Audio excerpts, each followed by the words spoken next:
Tout est bien qui finit bien. Le deuxième vainqueur de la finale du tournoi de l'ITF World Tennis Tour M25 de Brazzaville est connu. Il s'agit du Français Mathis Herad qui s'est largement imposé devant son challenger, le Portugais Gonzalo Oliveira, 6-2, 7-5. C'était ce dimanche 11 août 2024 au pôle tennis de Brazzaville. Cette finale, âprement disputée, s'est jouée devant le ministre en charge des sports, Hugues Ngolondele, et devant un public brazzavillois émerveillé par la technicité de ses athlètes. Le vainqueur de cette finale, 404e au rang mondial, a reçu un trophée des mains du ministre des Sports et un billet d'avion lui a été remis par Ethiopian Airlines. Mentalement, c'était vraiment pas évident de rester concentré.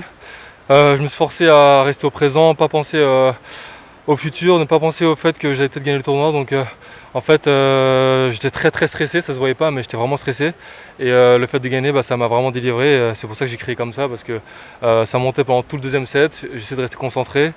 Et le fait de gagner comme ça, c'était un plaisir quoi. Donc ouais, c'est une très belle victoire et c'est pour ça que j'ai crié comme ça quoi. Le perdant de cette finale, Gonzalo Oliveira, vainqueur de la première finale la semaine dernière, n'a pas démérité. Il a reçu un trophée. Le président de la Fédération congolaise de tennis aussi, un trophée pour l'implication de la fédération. Un trophée honorifique a été décerné au directeur du tournoi, Hugues Henri Ngolondele, pour ses efforts et son engagement de faire briller le tennis en République du Congo. Alors je suis très satisfait de ces 2 semaines de tournoi qui viennent de s'achever, parce qu'on a vraiment fait énormément d'efforts pour recevoir ces joueurs-là dans les meilleures conditions. Et aujourd'hui que nous venons de terminer cette semaine, je suis vraiment satisfait du résultat.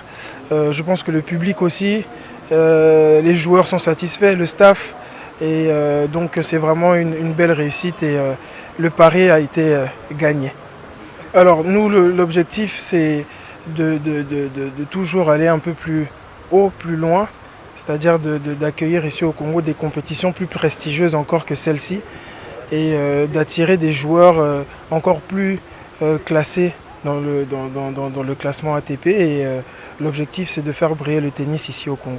Dans l'espoir de voir les jeunes tennismen congolais booster leur niveau technique et de jouer dans la cour des grands demain, Hugues Henri Ngolondele a promis décrocher l'organisation des autres tournois internationaux au pôle tennis de Brazzaville. Notons que l'Open de Brazzaville a connu la participation de 56 athlètes venus de 26 nations, 4 Congolais de Brazzaville.